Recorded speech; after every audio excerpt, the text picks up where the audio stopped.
ظہور نور یزدانی، خدا کا دوسرا کوئی نہ کوئی آپ کا ثانی، ہمارے دین کی حقانیت کے دونوں شاہد ہیں معین الدین اجمیری، عبد القادر جیلانی۔ آئیے عرض و معروف کا سلسلہ شروع کرنے سے قبل ساری کائنات کے مرکز عقیدت مالک انسجام جناب محمد رسول اللہ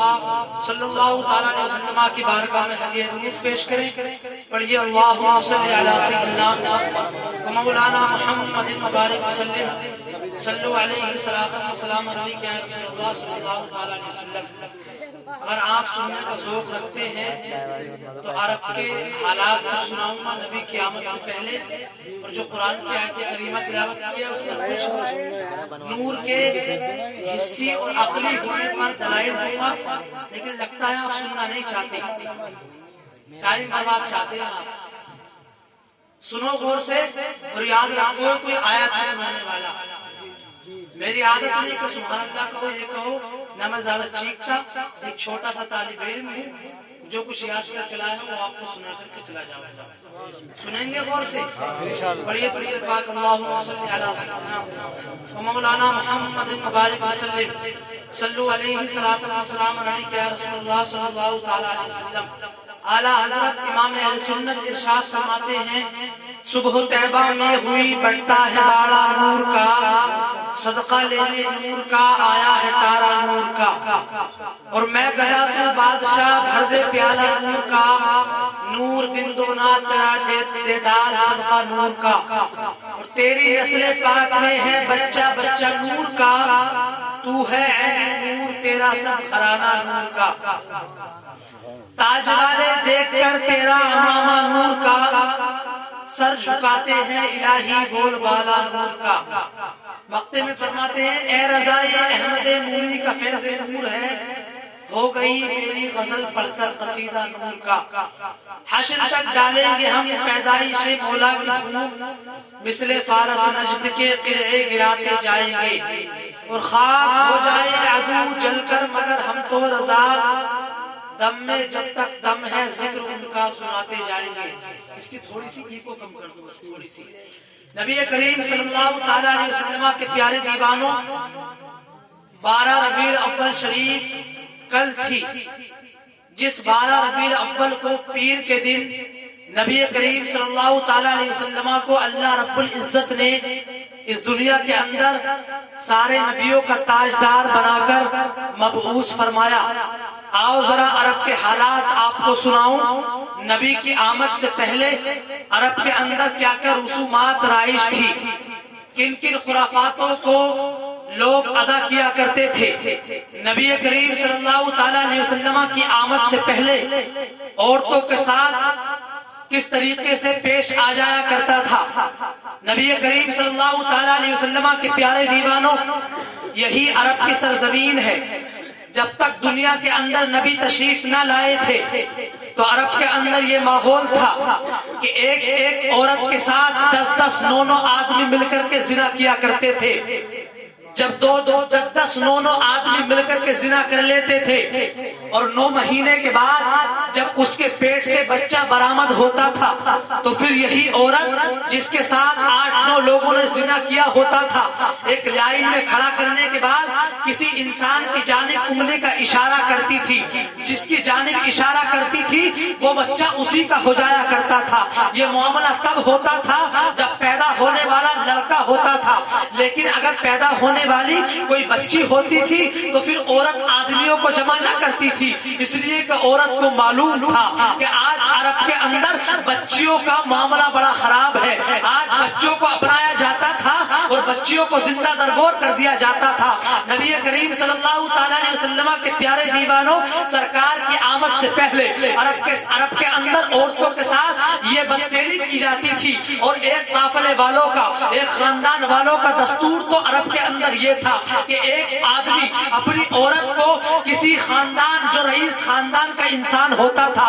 اس کے پاس بھیجتا تھا، اور بھیجنے کے بعد زنا کرواتا تھا، اور اس کا معمول یہ ہوتا تھا، وہ یہ سمجھتا تھا کہ یہ رئیس خاندان کا انسان ہے، میری بیوی کے ساتھ ہم بستری کرے گا، اور ہم بستری کرنے کے بعد جب پیٹ کے اندر حمل ٹھہر جائے گا تو اس کی بنیاد پر بچہ پیدا ہوگا، میرا بچہ جو پیدا ہوگا وہ بھی نامور پیدا ہوگا، جس کی بنیاد پر میرا نام ہو جائے گا۔ اللہ اکبر مسلمانوں، ایک تیسرے خاندان کا دستور یہ تھا کہ جب بیوی کی شادی ہوتی تھی اور شادی ہونے کے بعد ایام ماہواری 10 دن گزر جاتے تھے تو پڑوس کے پاس، پڑوس کے محلے کے قریب پہ جا کر کے اپنی بیوی کو پڑوس میں بھیجتا تھا اور کہتا تھا آج میری بیوی کو اپنے پاس تم رکھ لو، اور کل جب رات گزر جائے گی، دن آئے گا، دوسری رات میں اپنی بیوی کو میرے گھر کے اندر بھیج دینا۔ اللہ اکبر، عرب کے اندر سرکار کی آمد سے پہلے عورتوں کے ساتھ یہ گھنونے انداز اپنائے جاتے تھے۔ نبی کریم صلی اللہ تعالیٰ علیہ وسلم کے پیارے دیوانوں، چوتھے خاندان والوں کا دستور یہ تھا کہ عرب کے اندر اس خاندان میں جب بیٹا پیدا ہوتا تھا بڑی خوشیاں منائی جاتی تھی، اس لیے کہ بیٹیوں کو منحوس سمجھا جاتا تھا، اور اسی خاندان والے کا یہ طریقہ تھا کہ اگر کوئی بیٹی پیدا ہوتی تھی تو اس کے 2 طریقے ہوتے تھے، یا تو پیدا ہونے والی بیٹی کو مار دیا جاتا تھا، یا پیدا ہونے والی بیٹی کو زندہ رکھنا مقصود ہوتا تھا۔ اگر پیدا ہونے والی بیٹی کو زندہ رکھنا مقصود ہوتا تھا تو پھر اس بیٹی کو جب وہ جوانی کی دہلیز پر قدم رکھتی تھی تو اس کے سر کے بال کو اتار دینے کے بعد اونٹ کا لباس اس کو پہنا کر عرب کی چلملاتی ہوئی دھوپ میں اونٹ چرانے کے لیے یا بکریاں چرانے کے لیے چھوڑ دیا جاتا تھا۔ زیورات پہننے کی اجازت نہ ہوتی تھی، بہترین لباس اس کو زیب تن کرنے کی اجازت نہ ہوتی تھی، وہ خوشیوں کی حقدار نہیں بن سکتی تھی۔ ایسے عالم میں وہ نوجوان بیٹی ساری زندگی عرب کے ماحول میں بکریاں چرا کر کے اپنی زندگی کو گزار دیتی تھی، لیکن کسی خاندان والوں کا یہ طریقہ تھا جب بچی پیدا ہوتی اور بچی کو زندہ رکھنا مقصود نہ ہوتا بلکہ مارنا مقصود ہوتا تھا تو 6 سال کی عمر شریف تک جب وہ بچی پہنچتی تھی تو ایک دن ظالم باپ اپنی شریک حیات سے کہتا تھا، اے میری شریک حیات، آج میری بیٹی کو اچھا لباس پہناؤ، آج میری بیٹی کو اچھا کھانا کھلاؤ، آج میری بیٹی کو خوشبو میں ملوث کر دو، آج میں اس بیٹی کو اس کے ننہال لے جانا چاہتا ہوں۔ لیکن اس باپ ماں کو کہاں پتا تھا کہ جس ماں نے 9 مہینے بڑی مشقتوں کے ساتھ اس بیٹی کو اپنے شکم مبارک پہ رکھا تھا، اس ماں کو کہاں پتا تھا کہ آج میرا لال کو زندہ درگور کر دیا جائے گا۔ آج اس ماں کو کہاں پتا تھا کہ جس ماں نے اپنی بیٹی کے منہ میں 2 سال تک خون جگر دودھ کی شکل میں اس کے منہ میں منتقل کیا تھا، آج اس ماں کو کہاں پتا تھا کہ میری دہلیز سے آج رحمت مایوس ہو جائے گی، آج میری دہلیز سے خوشبویں اڑ جائیں گی، آج میری دہلیز کی چمک مانگ پڑ جائے گی۔ اللہ اکبر، ظالم باپ کہنے کے بعد اسی دن جنگل کے کسی کونے میں جاتا، جانے کے بعد ایک گہرا گڑھا کھودتا اور گڑھا کھودنے کے بعد گھر واپس آتا، بچی کو ساتھ میں لیتا، پھر بیابان جنگل میں جس جگہ پر کنواں کھودا ہوتا تھا کنویں کے پاس جاتا اور بچی کو کھڑا کرنے کے بعد کہتا، اے میری بیٹی ذرا اس گڑھے کے اندر جھانک کر کے دیکھو۔ جیسے ہی بچی گڑھے کے اندر جھانک کر کے دیکھتی تھی ظالم باپ پیچھے سے لات مارتا تھا، بیٹی گڑھے کے اندر جا کر کے گر جاتی تھی۔ اللہ اکبر مسلمانوں، سرکار کی آمد سے پہلے عرب کے اندر بچیوں کے ساتھ یہ سلوک کیا جاتا تھا، ظالم باپ مٹی ڈالتا، گلے تک مٹی آ جاتی تھی، لیکن بچی پکارتی، ظالم باپ کے چہرے پر شکن تلک نہ آتی تھی، پسینے کی 2-4 بوندیں بھی نہ ٹپکتی تھی، بچی تڑپ تڑپ کر جان دے دیتی تھی۔ لیکن جب نبی اس دنیا کے اندر آ گئے تو سرکار نے آنے کے بعد ارشاد فرمایا تھا کہ اللہ رب العزت جس والد کو بیٹی عطا فرمائے اور جوان کرنے کے بعد اچھی تعلیم دے کر اس کی شادی کر دے تو پھر وہ باپ میرے ساتھ ایسے جڑ کر کے جنت کے اندر داخل ہوتا ہے۔ یہ عرب کا ماحول تھا نبی کی آمد سے پہلے۔ سرکار مصطفیٰ صلی اللہ تعالیٰ علیہ وسلم کے ایک صحابی حضرت صعصع بن ناجیہ، یہ صحابی رسول ہیں، بارگاہ رسالت میں حاضر ہیں، عرض کرتے ہیں یا رسول اللہ صلی اللہ تعالیٰ علیہ وسلم، اسلام لانے سے پہلے اگر کسی انسان نے کوئی نیک کام کیا ہو تو کیا اس نیک کام کرنے کی بنیاد پر اسلام لانے کے بعد اللہ رب العزت اس کو صلہ عطا فرمائے گا؟ سرکار نے ارشاد فرمایا صعصع بن ناجیہ تم بتاؤ تم نے کون سا نیک کام کیا ہے؟ نبی کریم صلی اللہ تعالیٰ علیہ وسلم کے پیارے دیوانوں ذرا توجہ قریب کرو اور آپ کو کچھ سنا دینا چاہتا ہوں۔ ساسا بن ناجیہ سرکار کی بارگاہ میں عرض کرنے لگے یا رسول اللہ ایک دن ایسا ہوا کہ میری 2 اونٹنیاں گھر سے کھلنے کے بعد بیابان جنگل کی جانب چلی گئی۔ میں ان اونٹنیوں کو تلاش کرنے کے لیے ان کے پیچھے پیچھے چل دیا۔ جب میں پہاڑی کے درمیان پہنچا تو ڈیرے لگے ہوئے دیکھتا ہوں اور وہیں پر ایک بوڑھا انسان جو اونٹوں کو چلا رہا ہے۔ میں نے دیکھا میری جو 2 اونٹنیاں گم ہو گئی تھی ان اونٹوں کے ساتھ چل رہی تھی۔ بوڑھے انسان سے جانے کے بعد ساسا بن ناجیہ نے عرض کیا تھا اے بوڑھے انسان میری 2 اونٹنی کھل کر کے آ گئی تھی جو تمہارے اونٹوں کے درمیان ہے، میں انہیں لے جانا چاہتا ہوں۔ سرکار مصطفیٰ کی بارگاہ میں عرض ہی کر رہے تھے، ساسا بن ناجیہ عرض کرتے ہیں یا رسول اللہ اسی اثنا میں اس بوڑھے انسان نے خیموں کے اندر سے چند کھجوریں منگوا لی، پینے کے لیے تھوڑا سا پانی منگوا لیا۔ میں کھجوریں کھاتا جاتا تھا اور پانی کو نوش فرماتا جاتا تھا۔ یا رسول اللہ اسی اثنا میں بات ہی ہو رہی تھی کہ سامنے والے ڈیرے سے کسی بچے کے رونے کی آواز آتی ہے۔ بوڑھا انسان کہتا ہے اے ڈیرے والو ذرا دیکھ کر کے بتاؤ بچہ پیدا ہوا ہے یا بچی پیدا ہوئی ہے؟ ساسا بن ناجیہ عرض کرتے ہیں یا رسول اللہ میں نے بوڑھے انسان سے پوچھا تھا اے بوڑھے یہ بتاؤ اگر بچہ پیدا ہوگا تو کیا کرو گے اور بچی پیدا ہوگی تو تم کیا کرو گے؟ ساسا بن ناجیہ عرض کرتے ہیں یا رسول اللہ بوڑھے انسان نے جواب دیا تھا اگر بچہ پیدا ہوگا تو قبیلے کی شان بڑھائے گا، بچہ پیدا ہوگا تو میرے قد کو اونچا کر دے گا، میری شان بڑھ جائے گی، میری عزت میں 4 چاند لگ جائیں گے۔ بچہ اگر بچی پیدا ہوگی تو ساسا بن ناجیہ پوچھتے ہیں تو کیا کرو گے؟ بوڑھے انسان نے کہا تھا کہ میں نہیں چاہتا کہ کسی داماد کے سامنے اپنے سر کو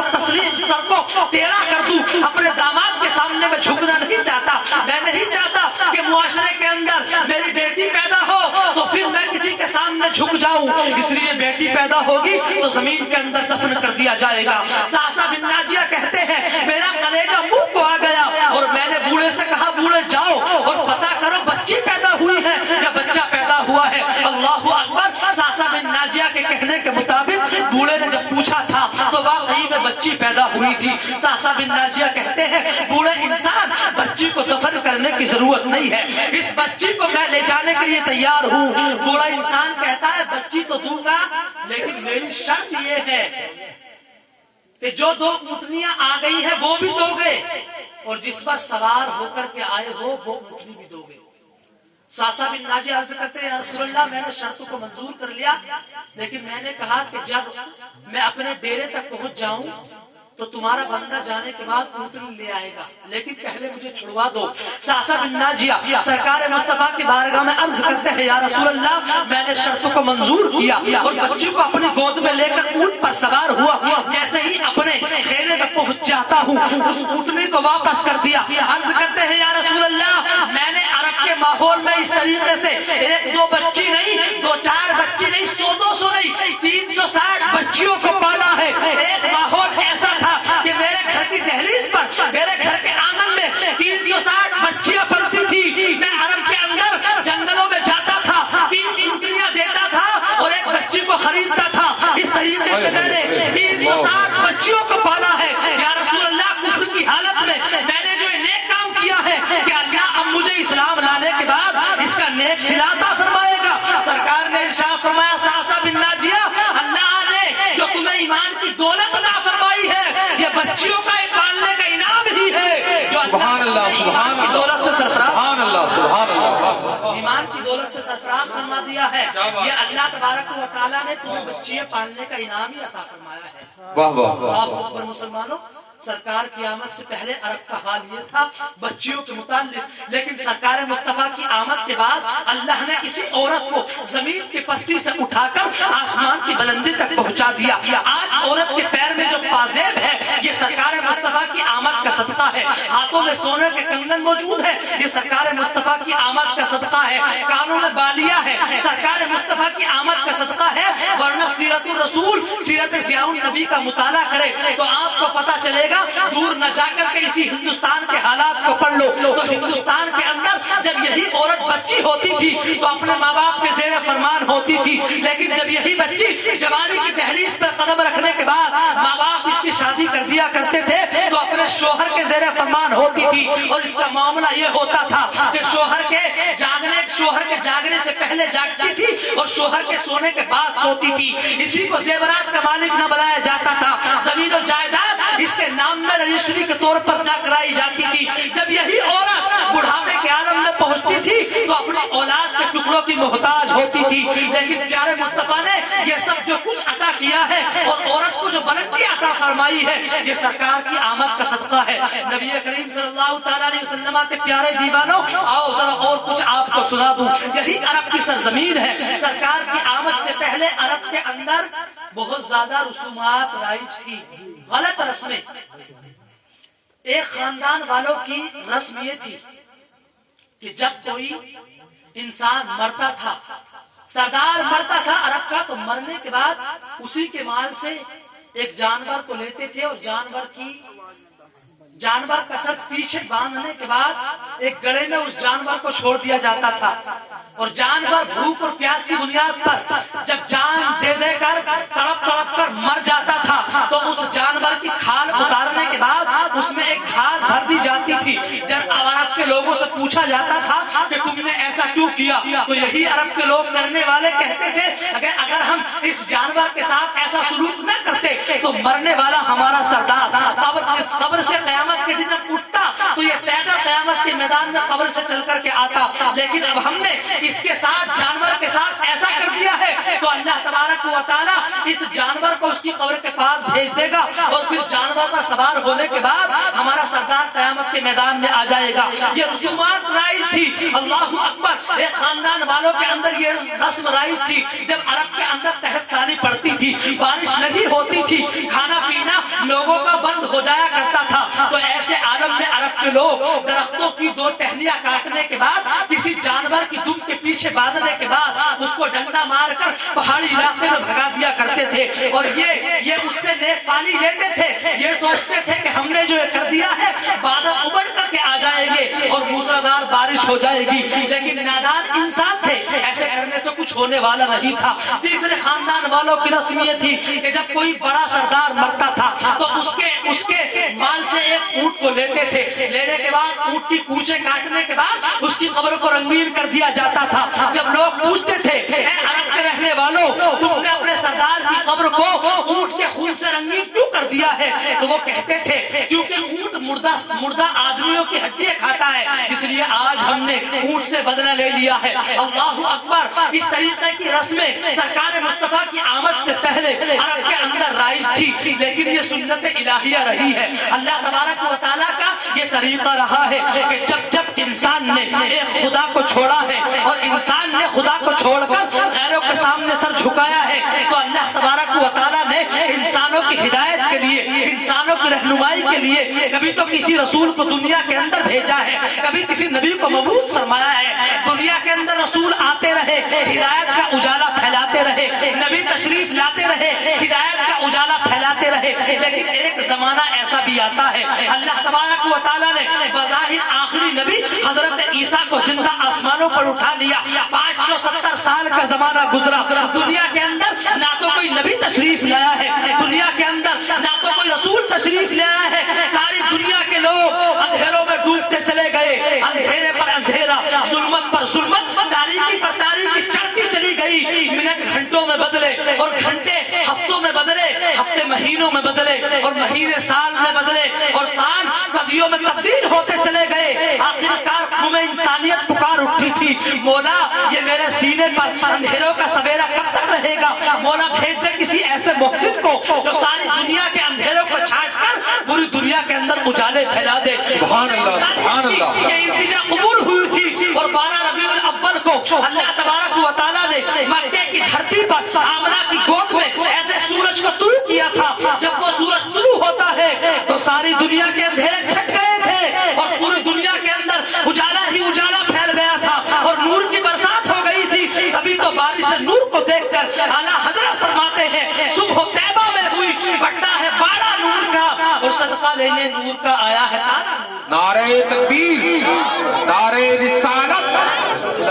اہل سنت جناب مفتی عبد القادر صاحب قبلہ نعرہ تکبیر نعرہ رسالت نعرے میری بات ایک مرتبہ دو سبحان اللہ.